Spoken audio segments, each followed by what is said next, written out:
Hi folks, HR Funk here. Over the past several weeks, I produced a couple of videos where I was looking at bullet velocities, and specifically I was looking at velocities that were achievable through firearms with different barrel lengths. And in the very first video that I produced along those lines, I used a 9mm load, and I intentionally used a garden variety 115 grain FMJ standard pressure 9mm load because that's something that most of us have access to. In any case, one of the most frequent comments that I received to that video was from those of you who wanted to see the same test performed with plus P ammunition. A few of you also expressed an interest in seeing 9mm NATO ammunition, and pressure-wise, those are pretty close to being the same.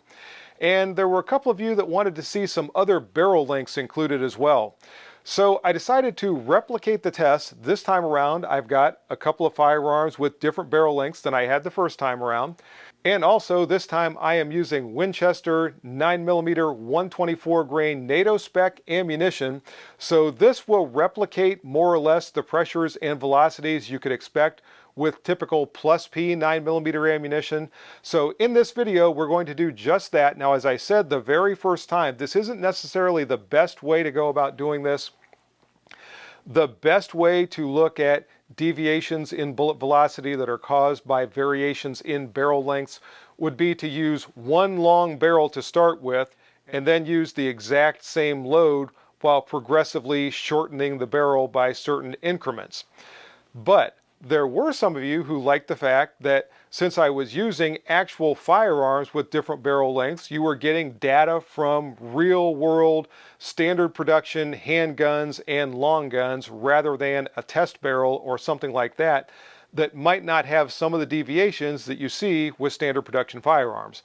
So that is kind of cool, and I decided to stick with that format. Once again, I'm going to be shooting at a distance of 25 yards when we get out to the range. And I like to use that for a couple of reasons. First off, some of you know the Garmin chronograph I'm using requires about 20 yards of range in order to be able to get an accurate reading on the bullet as it's traveling toward the target. And also, it's kind of fun shooting from that distance when I'm shooting from a rest to see exactly what kind of accuracy I can squeeze out of these firearms when I'm shooting at 25 yards. And as I said before, this is really just for fun when I'm looking at the accuracy. It's just what I was able to achieve with a specific handgun on a certain day under the conditions I was shooting on that particular day. So take all the accuracy results with a grain of salt. And also when you're looking at the targets, once again, I didn't take the time to try to tweak the sights specifically for this 9mm NATO ammunition. So you're going to see some deviation with the location of the groups on the targets. Some are going to be a little high, some a little low, some a little bit to the right, so forth and so on. So what I'm really looking at is the group size, not where it is placed on the target, because I could correct that simply by adjusting the sights. In any case, before we get out to the range, let's take a look at the firearms I'm going to be using this time around with that 9mm 124 grain NATO spec ammunition. Starting off on the little end, I will once again be kicking things off with my Smith & Wesson Model 940 J-frame revolver. This revolver is chambered for the 9mm cartridge. It does require the use of full moon clips, and it has a 2-inch barrel. I'll follow that up with another Smith & Wesson. This time around, it is my CS9, CS standing for Chief Special. These little Chief Special semi-autos were around for a few years, starting back around 2000. They faded away somewhere circa 2005, 2006, something like that. And I included this one specifically because some of you requested a semi-auto with a 3-inch barrel, and the CS9 has a 3-inch barrel. But speaking of barrel length, I want to point something out specifically with regard to these two handguns. When I line up the barrels and we look at the portion of these barrels that the bullet actually travels through, you can see they are almost identical in terms of length. This portion of the CS9 barrel is the chamber, so the bullet is actually traveling through about 2 inches of barrel, which is identical to the barrel length on the 940. So, for those of you who are curious how much difference the barrel cylinder gap may or may not make when it's present on a revolver, take note of the velocities that I achieve with these two handguns, and you'll be able to see how much difference that barrel cylinder gap does or does not make when it's present. Representing the 3.5-inch barrel length, I will once again be using my IWI Masada 9S. This pistol actually has a 3.4-inch barrel, but that's close enough to 3.5 inches for government work, as they say. Moving on to the longer barreled handguns, this time around I decided to go with a little more classic lineup than I did the first time. There's a couple of reasons for that. First off, the bullet doesn't care whether it's being launched from a poly striker fired handgun or a metal framed double single action, or in the case of the P35 here, a single action only firearm. The only thing that matters to the bullet and the burning powder is the length of the barrel. And this gives me an opportunity to put some handguns in front of the camera that you haven't seen for a while, and it gives me a chance to shoot them, which was kind of fun. So next up is going to be my CZ P01. This has the OD green finish that you see there. I used this in a review several years ago. I really like this handgun, and I don't get to shoot it nearly as much as I would like to. The barrel length on the P01 is 3.7 inches. So this is going to be an in-between length, and it's another one that I included because a lot of you requested some different barrel lengths. So this is going to give us that middle step between 3.5 inches and 4 inches. After that, I'll be using my 4-inch barreled Smith & Wesson Model 5904.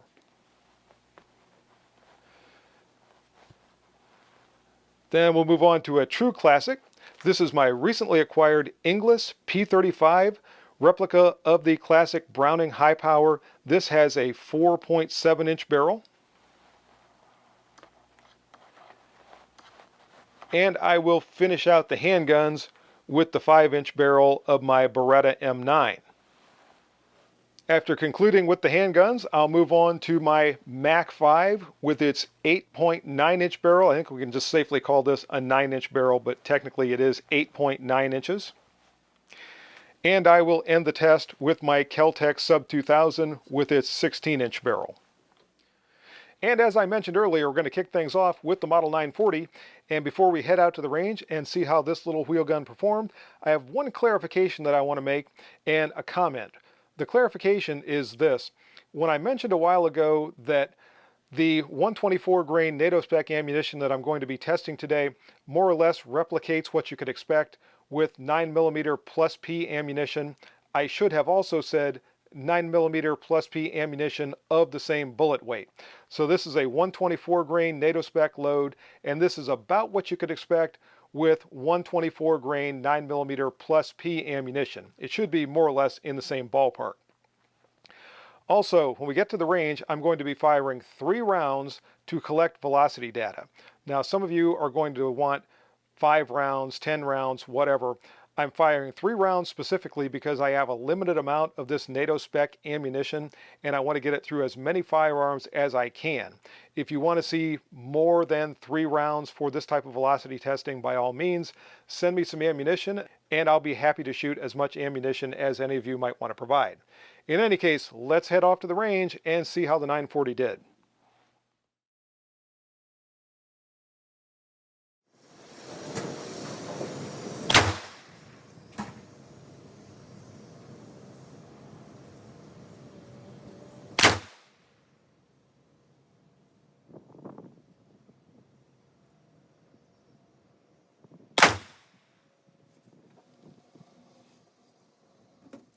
For its 3 rounds, the Model 940 averaged a muzzle velocity of 1,129 feet per second, which with that 124 grain bullet translates to 351 foot-pounds of kinetic energy. And for a 2-inch J-frame snubby, I think that's pretty darn good. In terms of accuracy, now keeping in mind that I'm shooting at 25 yards, and that is a lot to ask of a J-frame revolver like this. Not that it is inherently inaccurate, that's not the case at all, but the sight radius with these sights makes it very difficult to pick up any misalignment of the sights, so therefore I expect that the group is going to be rather large when I'm shooting this particular revolver at 25 yards. Even so, It kept 3 shots in 6 inches, so definitely minute of bad guy at that distance of 25 yards. So all in all, I thought the 940 performed pretty well in this test. Next, let's head back to the range and we'll see how the CS9 does.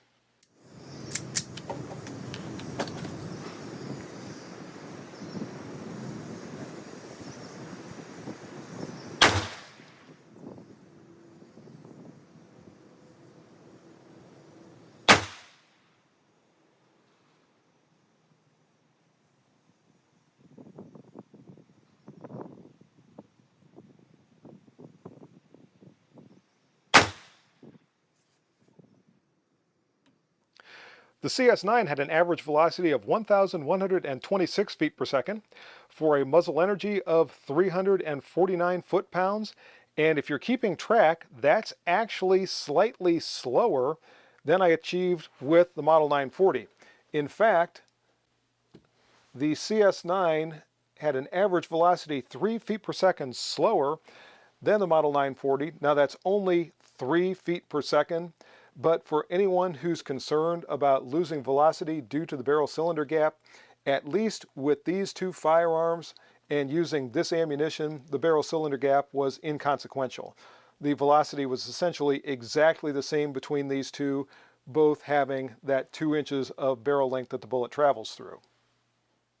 Taking a look at the accuracy from 25 yards with the CS9, the group is 4¼ inches, which once again, for a relatively short sight radius, I thought was pretty good.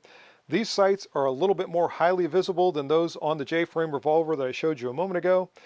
I'm hitting a little bit low from that distance, and as I said, I didn't do any prior shooting with this ammunition and these firearms to try to determine a hold or anything else.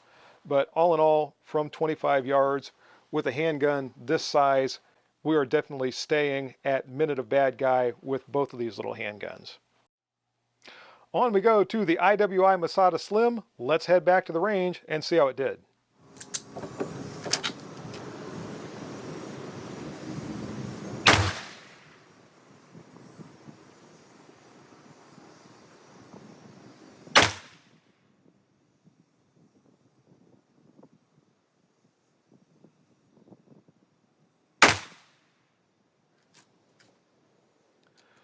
The Masada 9S showed a definite increase in velocity over and above the 2-inch J-frame snubby and the 3-inch CS9. The average muzzle velocity with this handgun was 1,163 feet per second, which translates to 372 foot-pounds of kinetic energy. That's a 37 feet per second increase in velocity over and above what we saw with the CS9 and its 3-inch barrel. So that extra ½ inch of barrel that we get with the firearms that are in this size range definitely equates to greater velocity, at least with this NATO spec ammo. Looking at the 25-yard accuracy I was able to achieve with the Masada 9S, it's not too impressive. This pistol did not like that NATO spec ammunition too much. I have shot considerably tighter groups with this handgun with other ammunition, so this is not really representative of its accuracy. It just reflects the fact that it doesn't like this ammunition. In fact, I thought maybe I threw this shot because I had two that were pretty close together here and then one off to the side. So off camera, I gave it another shot just to see, and that didn't tighten the group up at all. Overall, the 3 shots that I fired on camera measure 6¼ inches, which is not very impressive. It still definitely is minute of bad guy, but with the optic and with the accuracy I've gotten from this handgun before, this is not too impressive. And now it's time to head back to the range and check out the performance of the CZ P01 with its 3.7-inch barrel.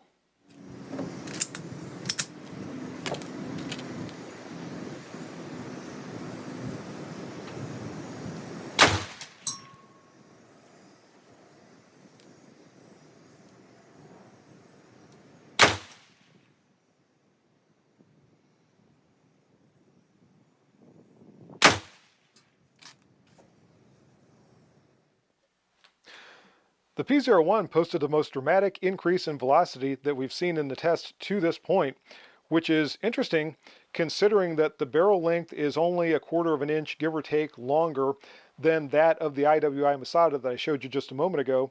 Even so, the P01 achieved a velocity of 1,206 feet per second for a kinetic energy of over 400 foot-pounds.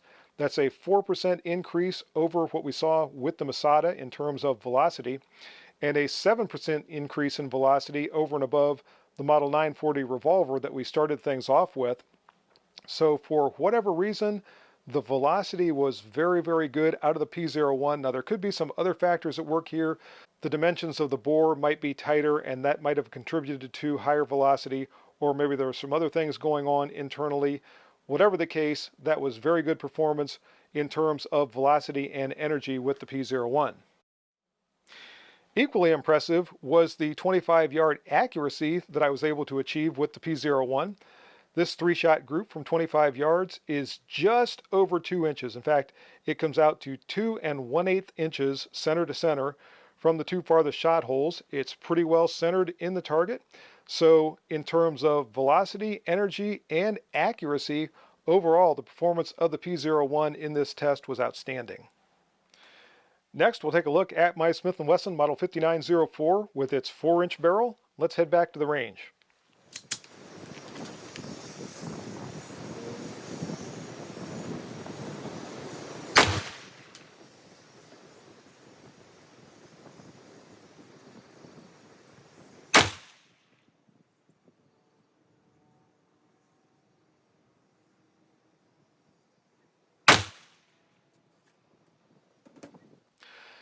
This is interesting, and I've seen this before, and it's an indication of just how much difference the specific barrel, the construction of the barrel, the internal polishing, etc., can have on internal ballistics.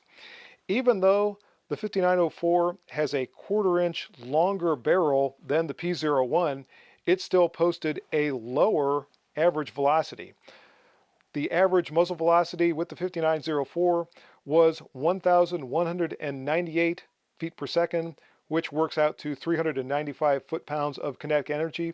That's 8 feet per second slower than the P01. Now, 8 feet per second is pretty inconsequential, and truthfully, if I repeated the test, they could potentially switch places as far as which one's faster and which one's slower, but the very fact that they are that close is an indication that the P01 pretty much squeezes everything it possibly can out of that NATO spec ammo in its 3.7-inch barrel, and really does a little bit more efficient job at that than the 4-inch barrel with the 5904. Accuracy with the 5904 was about average for this handgun. These were not match condition firearms by any stretch of the imagination. And the group size for these 3 shots is just over 4 inches. It's 4 1/4 inches center to center, which for defensive purposes is going to be perfectly fine at that distance of 25 yards. Obviously, if I was going to use this ammunition in this handgun all the time, I would tap that rear sight to the left somewhat. But otherwise, all in all, that's about the type of accuracy I would expect out of this handgun from that distance. It's time now to take a look at the performance from the oldest handgun design in this test. This is the Inglis P35 High Power, which is a classic reproduction of the Browning Mark III High Power. Let's head out to the range and see how this pistol with its 4.7-inch barrel performed.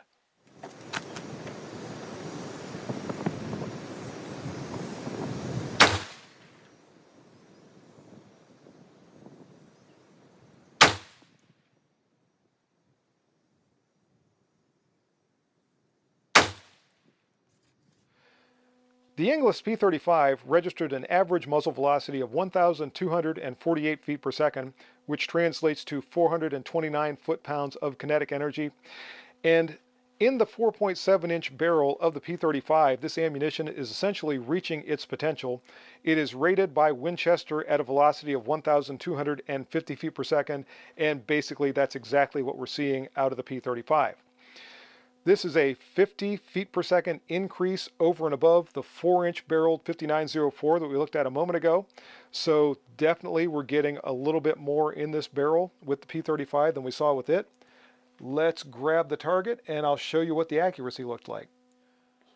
So here is the 25-yard accuracy with the P35, and along with impressive velocity and energy, the accuracy was also good. This is a 2 3/8 inch 3-shot group center to center that you're seeing here.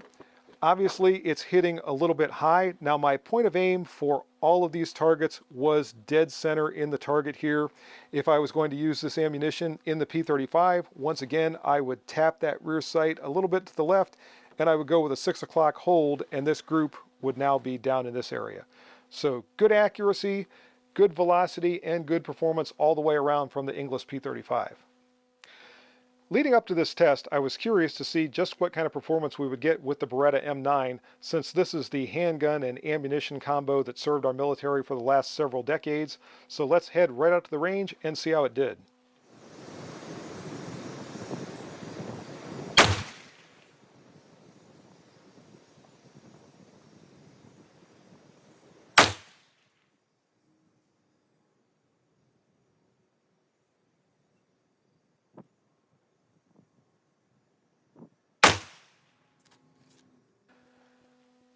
The M9 posted an average muzzle velocity of 1,201 feet per second for 397 foot-pounds of kinetic energy.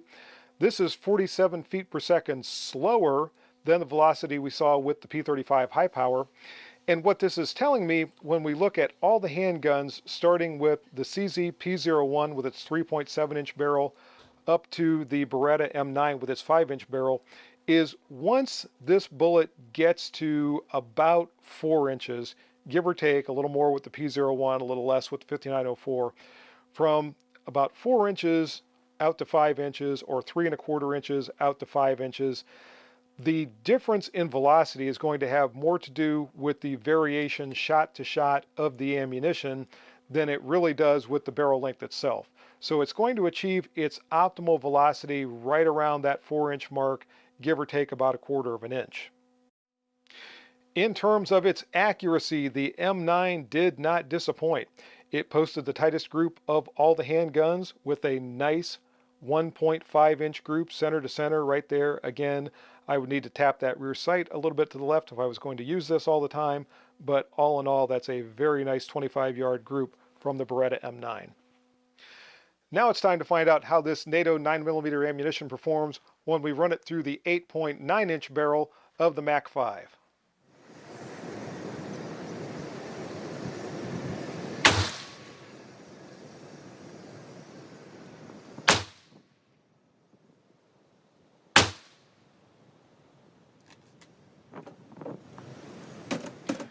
So wow, this was something. Out of the 9-inch barrel of the Mac 5, the 124 grain 9mm NATO ammunition had an average muzzle velocity of 1,367 feet per second, which translates to 514 foot-pounds of energy. This is a 166 foot per second increase over and above the 5-inch barrel of the Beretta M9, and this is actually significantly faster than the standard pressure 115 grain 9mm ammunition that I used in the first test, performed out of the 16-inch barrel of the Sub 2000. The 16-inch Sub 2000 with the 115 grain standard 9mm ammunition had an average velocity of 1,325 feet per second, so this was over 40 feet per second faster with a heavier bullet than the lighter bullet achieved in the longer barrel of the Sub 2000. I thought that was really amazing. The velocity and energy that we're achieving out of this 9-inch barrel is no joke. That is a serious defensive round that's going to pack quite a wallop. And for accuracy, not surprisingly, the Mac 5 turned in a group that is 1.75 inches center to center. And it seems like with everything I shoot through the Mac 5, it's around 1.5 inches or so, give or take, at 25 yards, and the NATO spec ammunition was no exception. Batting cleanup today is the Kel-Tec Sub 2000 with its 16-inch barrel. Let's head back out and try this one more time.